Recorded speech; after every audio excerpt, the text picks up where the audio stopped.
So, we say to the atheist, if mental necessities did not exist, how do you explain that all humans are convinced of them?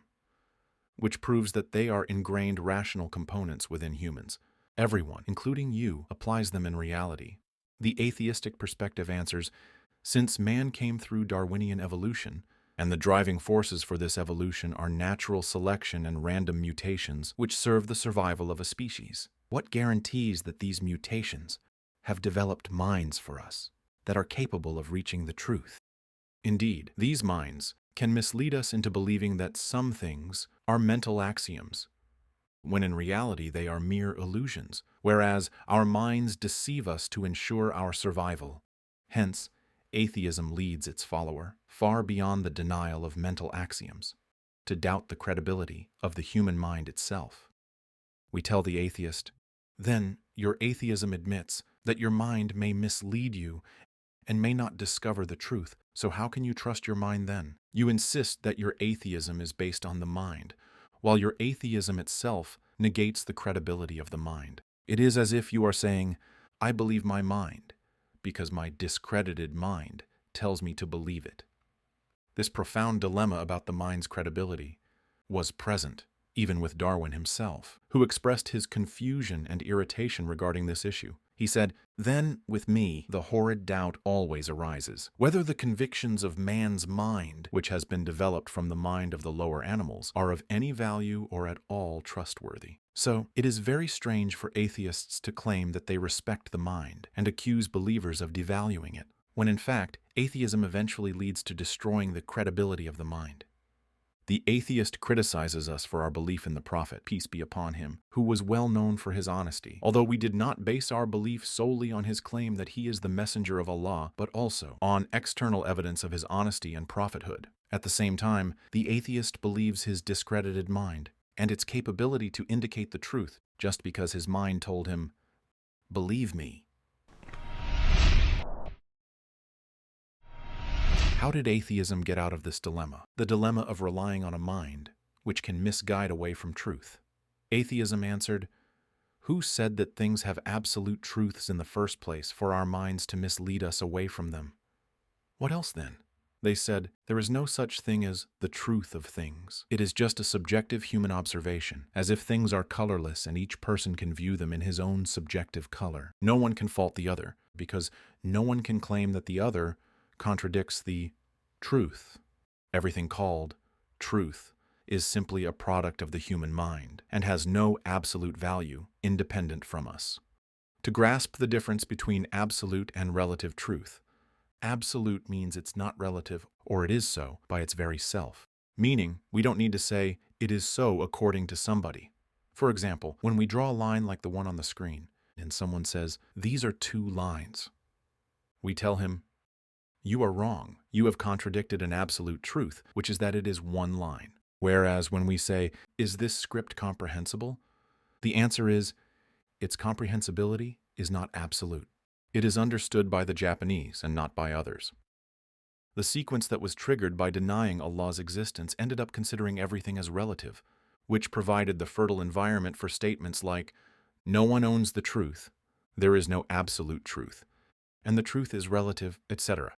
It is relative for them because saying that truth is absolute and that things have truth necessarily entails that laws and a lawgiver exist and that there are mental axioms that someone programmed humans to accept. However, they do not want to admit to all that. Unfortunately, some people in Muslim communities often use phrases which imply the relativity of truth to show their open-mindedness and rationality, unaware of their basis and ramifications. We say to whomever repeats the phrase, nobody possesses the absolute truth. Is your statement a fact?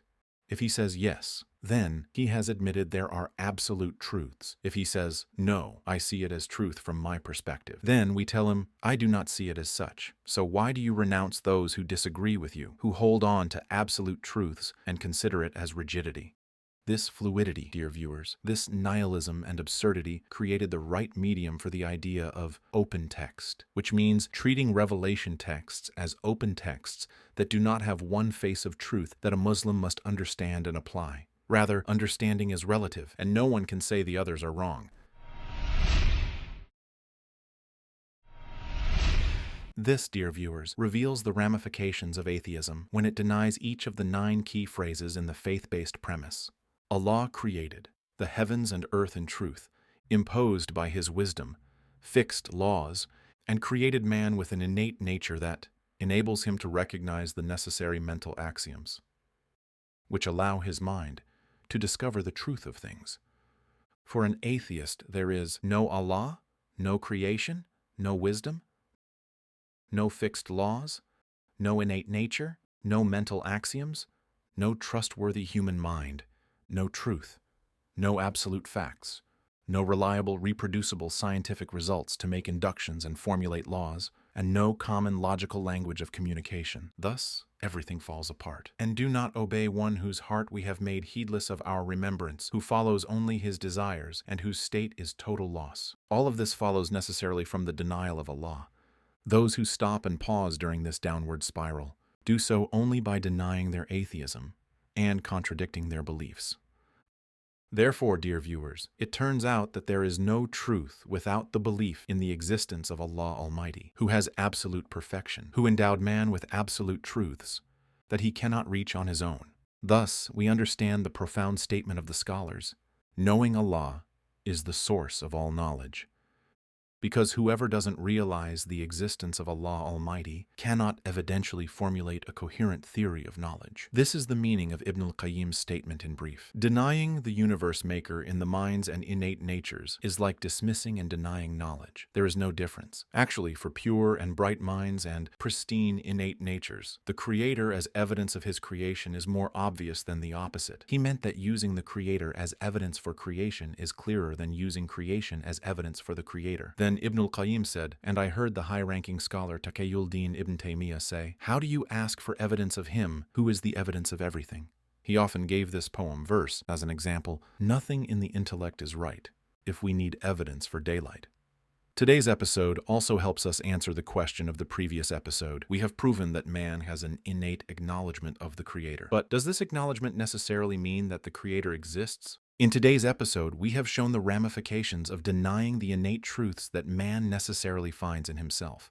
You also realize why the absolute value in Islam is the truth, without which the heavens and earth would not exist or endure. By that as well, you profoundly grasp the meaning of Allah's words that is translated as, "Have you not regarded those who dispute the signs of Allah where they are being led away?" It is as if Allah wants us to see the fate of those who arrogantly deny Allah's cosmic and Quranic signs. What fate will they meet, and how they get lost in mazes of confusion and delusion. This was a discussion of how the innate programming of mental axioms proves the existence of Allah Almighty. In the coming episodes, we will discuss other evidence from innate nature, Allah willing. May the peace and mercy of Allah be upon